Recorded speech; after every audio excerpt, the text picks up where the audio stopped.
हरि ओम राधे राधे। हरि ओम राधे राधे। ମୁଁ ଅମନ ବେହେରା ଆଜିର ଗୋଟେ ସୁନ୍ଦର କାହାଣୀରେ ଆପଣମାନଙ୍କୁ ସ୍ୱାଗତ ଜଣାଉଛି। ଆଉ ଆପଣମାନଙ୍କର ଏ ଛୋଟ ଛୋଟ ନିଷ୍ପତ୍ତି, ଛୋଟ ଛୋଟ ଅଭ୍ୟାସ ଆଉ ପରିଶ୍ରମ ଆପଣଙ୍କ ଜୀବନରେ ଗୋଟେ ବହୁତ ବଡ଼ ପରିବର୍ତ୍ତନ ଆଣିଥାଏ, ଗୋଟେ ବହୁତ ବଡ଼ ସଫଳତା ଦେଇଥାଏ। ଯଦି ପ୍ରକୃତରେ ଆପଣଙ୍କ ଜୀବନରେ ଆପଣ କିଛି କରିବାକୁ ଯାଉଛନ୍ତି, ଯଦି ଆପଣ ଆପଣଙ୍କ ଜୀବନରେ ସଫଳତା ପାଇବାକୁ ଚାହୁଁଛନ୍ତି, ତାହେଲେ ଆଜି ମୁଁ ଆପଣମାନଙ୍କୁ ପୁଣି ଥରେ କହି ରଖେ କି ଆପଣମାନଙ୍କୁ କିଛି ନା କିଛି କରିବାକୁ ପଡ଼ିବ। କି ସେ ଯାହା ବି ହଉ, ଛୋଟିଆ କାମଟେ ହଉ ପଛେ, ଆପଣ ଯଦି ପ୍ରକୃତରେ ସଫଳ ପାଇବାକୁ ଚାହୁଁଛନ୍ତି, ତାହେଲେ ଆପଣଙ୍କୁ ଆପଣଙ୍କର ସ୍ୱତନ୍ତ୍ର ଲକ୍ଷ୍ୟ ଧାର୍ଯ୍ୟ କରିବାକୁ ପଡ଼ିବ। ଆଉ ସେ ସ୍ୱତନ୍ତ୍ର ଲକ୍ଷ୍ୟ ଦିଗରେ ଆପଣଙ୍କୁ କାମ ହିଁ କରିବାକୁ ପଡ଼ିବ। ଗୋଟେ ସୁନ୍ଦର ଛୋଟିଆ କାହାଣୀରେ ଆପଣମାନଙ୍କୁ କହୁଛି, ତ ଆପଣମାନେ ବୁଝିବାରେ ନିଶ୍ଚିତ ସକ୍ଷମ ହେବେ। ଗୋଟେ ଛୋଟିଆ ସହର, ବିଶେଷ ବଡ଼ ସହର ନୁହେଁ, ଏମିତି ଛୋଟିଆ ସହର, ଦୁଇ ଜଣ ପିଲା ରହୁଥାନ୍ତି। ଜଣେ ସୋମୁ ଆଉ ଜଣେ ରମନ। ଉଭୟଙ୍କର ଚଳନଟା ବିପରୀତ ଥିଲା। ଜଣେ ପରିଶ୍ରମୀ ହେଲା ବେଳେ ଆଉ ଜଣେ ଆରାମରେ ଖାଇ ପିଇକି ବୁଲୁଥିଲେ, ଯୋଉଟାକୁ ଆପଣମାନେ ଅଳସୁଆ ବୋଲି ମାନନ୍ତି। ଆଉ ସୋମୁ ଥିଲା ପରିଶ୍ରମୀ ଆଉ ରମନ ଥିଲା ଅଳସୁଆ ପ୍ରକୃତିର। ସୋମୁ ତାର ପ୍ରତ୍ୟେକ କ୍ଷେତ୍ରରେ ତାର ସ୍ୱତନ୍ତ୍ର ପରିଚୟ ସୃଷ୍ଟି କରିଥିଲା। ସେ ତା ପଢ଼ାରେ ଯେମିତି ଭଲ ପ୍ରଦର୍ଶନ କରୁଥିଲା, ଖେଳରେ ମଧ୍ୟ ସେମିତି ଭଲ ପ୍ରଦର୍ଶନ କରୁଥିଲା। ବିଭିନ୍ନ କଳା କ୍ଷେତ୍ରରେ, ଚିତ୍ର ହଉ, ନାଚିବା ହଉ, ଗାଇବା ହଉ, ସବୁଥିରେ ତାର ଗୋଟେ ସ୍ୱତନ୍ତ୍ର ପରିଚୟ ସୃଷ୍ଟି କରିଥିଲା ବେଳେ ରମନ ଏସବୁଥିରୁ ସମ୍ପୂର୍ଣ୍ଣ ଦୂରରେ। ଆଉ ସେ ତାର ଗୋଟେ ଅଲଗା ଦୁନିଆରେ, ମଜାମସ୍ତି, ଜୀବନରେ ଯଦି କିଛି ମାନେ ନାହିଁ, ନିରର୍ଥକ ଜୀବନ ଜିଉଁଥିଲା। ଏହାରି ଭିତରେ ଉଭୟ ଆଗକୁ ବଢ଼ି ଚାଲନ୍ତି। ସୋମୁକୁ ସାର୍ମାନେ ବହୁତ ପ୍ରଶଂସା କରୁଥିବା ବେଳେ ରମନକୁ ସବୁବେଳେ ତାଗିଦ କରି ଆସନ୍ତି କି ଭଲ ପଢ଼ିବା ପାଇଁ, ଭଲ କାମ କରିବା ପାଇଁ, ନିଜ ଭବିଷ୍ୟତରେ ଯେମିତି କଷ୍ଟ ନ ପାଆନ୍ତି, ଯେମିତି ଭଲରେ ରହିବା ପାଇଁ ଗୁରୁଜନମାନେ ସବୁବେଳେ ତାଗିଦ କରି ଆସନ୍ତି। ଏହାକୁ ରମନ ସବୁବେଳେ ବେଖାତିର କରେ ଆଉ କାହାରି କଥା ବି ଶୁଣେନି। ଶେଷରେ ଉଭୟ 10ମ ଶ୍ରେଣୀରେ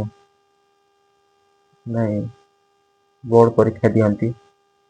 ଏଠି ସୋମୁ ଭଲ ନମ୍ବର ରଖି ଉତ୍ତୀର୍ଣ୍ଣ ହେଉଥିବା ବେଳେ ସେପଟେ ରମନ ସାଧାରଣ ଭାବରେ ଏମିତି ବହୁତ କଷ୍ଟରେ ପାସ୍ ହେଇଛି। ତ ସୋମୁ ସେଠି ଗୋଟେ ଭଲ କଲେଜରେ ଯାଇକି ଆଡ଼ମିସନ୍ ହୁଏ। ଏପଟେ ରମନ ଛୋଟିଆ କଲେଜ, ସେ ସହର ପାଖରେ ଯେମିତି ଗୋଟେ ଗାଉଁଲି କଲେଜ ଭଳି ସେଠି ଆଡ଼ମିସନ୍ ହୁଏ। ତ ଏମିତି ଉଭୟ ନିଜ ନିଜ ବାଟରେ ଆଗକୁ ବଢ଼ନ୍ତି। ସୋମୁ ତାର ନିଜସ୍ୱ ଷ୍ଟାର୍ଟଅପ୍ ତିଆରି କରି ତାର ସ୍ୱତନ୍ତ୍ର ଗୋଟେ ବ୍ୟବସାୟ ଆରମ୍ଭ କରେ। ଏହାରି ଭିତରେ ରମନ ଏମିତି ପଢ଼ା ସାରିଲା ପରେ ଅନେକ ଗୁଡ଼ାଏ କମ୍ପାନୀରେ ଚାକିରି ପାଇଁ ଆବେଦନ କରୁଥାଏ, ଇଣ୍ଟରଭ୍ୟୁ ଦେଉଥାଏ, ହେଲେ କେଉଁଠି ସିଲେକ୍ସନ୍ ହେଉନଥାଏ। ସିଲେକ୍ସନ୍ ନହେବାର କାରଣଟା ହେଉଛି ସେ ନିଜେ, କାହିଁକିନା ସେ ଆଗରୁ କେବେ ପରିଶ୍ରମ କରିନି। ଏହାରି ଭିତରେ ସେ 3 ବର୍ଷ ଏହି ରାସ୍ତାରେ ବିତେଇ ଦେଇଛି। କେବଳ ଏ କମ୍ପାନୀରୁ ସେ କମ୍ପାନୀ, ସେ କମ୍ପାନୀରୁ ଅନ୍ୟ କମ୍ପାନୀ, ଏମିତି ଚାଲିଛି। ଶେଷରେ ଯାଇ ସେହି ସୋମୁ ପାଖରେ ପହଞ୍ଚେ କି ତାକୁ ଯାଇକି ଅନୁରୋଧ କରେ କି ଭାଇ ମୋତେ ବି ଗୋଟେ କିଛି ଚାକିରି ଦେ। ତ ଏଠି ସିଧା ସିଧା ତାକୁ କୁହେ କି ମୋ କମ୍ପାନୀରେ କାମ କରୁଥିବା ପ୍ରତ୍ୟେକଟି ବ୍ୟକ୍ତି ସମସ୍ତେ କଠିନ ପରିଶ୍ରମୀ, କେହି ବି ଅଳସୁଆ ନାହାନ୍ତି। ଯଦି ମୁଁ ତତେ ଚାକିରି ଦିଏ ଆଜି, ତ ଏଇଟା ସେମାନଙ୍କ ବିରୁଦ୍ଧରେ ଗୋଟେ ଅନ୍ୟାୟ ହେବ, ସେଥିପାଇଁ ଚାକିରି ଦେଇ ହେବନି। ତା ପାଇଁ ଏଇଟା ଗୋଟେ ବହୁତ ବଡ଼ ଲଜ୍ଜାଜନକ ଥିଲା, କିନ୍ତୁ ନିଜର ଭୁଲ ସେ ସେଇଠି ବୁଝିପାରିଛି। ଆଉ ସେ ପୁନର୍ବାର ଫେରି ଯାଇଛି ଘରକୁ, ଯାଇ ପରିଶ୍ରମ କରିଛି। ତା ଭିତରେ ଥିବା ସେ ନିଜକୁ ଖୋଜି ପାଇଛି, ପରିଶ୍ରମ କରିଛି ବହୁତ, ଦେଇକି ଗୋଟେ ନୂଆ ଜୀବନ ଆରମ୍ଭ କରିଛି, ଆଉ ତାର ଶେଷରେ ସଫଳତା ବି ପାଇଛି। ଏ କାହାଣୀ କହିବାର କାରଣ ଏହିକି, ଯଦି ପ୍ରକୃତରେ ସଫଳତା ପାଇବାକୁ ଚାହୁଁଛ, ତାହେଲେ ପରିଶ୍ରମ କରିବାକୁ ପଡ଼ିବ। କି ସେ ଯେକୌଣସି କ୍ଷେତ୍ରରେ ହଉ ବା ନିଜ ଭିତରେ ଥିବା କୌଣସି କଳା ବା ଖେଳ ବା ପଢ଼ାରେ, ଯେକୌଣସି କ୍ଷେତ୍ରରେ ହଉ। ସାମାନ୍ୟ ମୁଁ ଛୋଟିଆ କଥାଟି ମୁଁ ନିଜକୁ ନେଇ ନିଜେ କହୁଛି କି ମୁଁ ଏବେ ଭିଡ଼ିଓ ବନଉଛି, ତ ଏଇଟା ମୋର ଗୋଟେ କାମ। ମୁଁ ଯଦି କିଛି ନ କରିବି, ଖାଲି ଏମିତି ଖାଇବି ପିଇବି ବସିବି ଉଠିବି ବୁଲିବି, କେହି ମୋତେ ଜାଣିବେନି ବା ମୋର ଲାଭ ବି କିଛି ହେବନି। ବାସ୍ କେତେ ଲୋକ ଏମିତି ବୁଲୁଛନ୍ତି, ମୁଁ ବୁଲିକି ବାହାରିଯିବି, କିନ୍ତୁ ମୋ ଜୀବନଟା ସେଠି କଷ୍ଟକର ହେଇଯିବ, ମୋତେ ବଞ୍ଚିବାଟା କଷ୍ଟକର ହେଇଯିବ। ମୋ ଭିତରେ ଯେଉଁ କଳାଟା ଅଛି, ମୁଁ ଏବେ ଆପଣମାନଙ୍କୁ ଦେଖାଉଛି, ଆପଣମାନଙ୍କ ଜୀବନକୁ ସଜାଡ଼ୁଛି। ଏଇଟା ଗୋଟେ ମୋ ଭିତରେ ଥିବା କଳା, ଯେଉଁଟା ମୁଁ ଏବେ ଆପଣମାନଙ୍କୁ ଦେଖାଉଛି। ଏଇଟା ମୋ ପାଇଁ ଗୋଟେ ପରିଶ୍ରମର କାମ, ମୋ ପାଇଁ ଗୋଟେ ଏଇଟା ୱାନ୍ ଟାଇପ୍ ଅଫ୍ ଜବ୍, ଯେଉଁଠି ଆପଣମାନେ ଦେଖୁଛନ୍ତି, ଆପଣମାନଙ୍କ ଜୀବନକୁ ପରିବର୍ତ୍ତନ କରୁଛନ୍ତି, ଯାହାଫଳରେ ମୋତେ କିଛି ଏହାର ଫଳାଫଳ ମିଳୁଛି, ଯେଉଁଥିରେ ମୁଁ ଆଗକୁ ଆଗକୁ ଯାଉଛି। ଠିକ୍ ସେମିତି ଯଦି ଆପଣମାନେ ଆପଣମାନଙ୍କ ଜୀବନରେ ସଫଳତା ହେବାକୁ ଚାହାନ୍ତି, ପ୍ରଥମେ ନିଜର ଲକ୍ଷ୍ୟକୁ ସ୍ଥିର କରିବେ। ତାପରେ ସେହି ଲକ୍ଷ୍ୟକୁ ନେଇକି ଆପଣ ଧୀରେ ଧୀରେ ଆଗକୁ ବଢ଼ିବେ, ତେବେ ଯାଇ ସଫଳତା ପାଇବେ।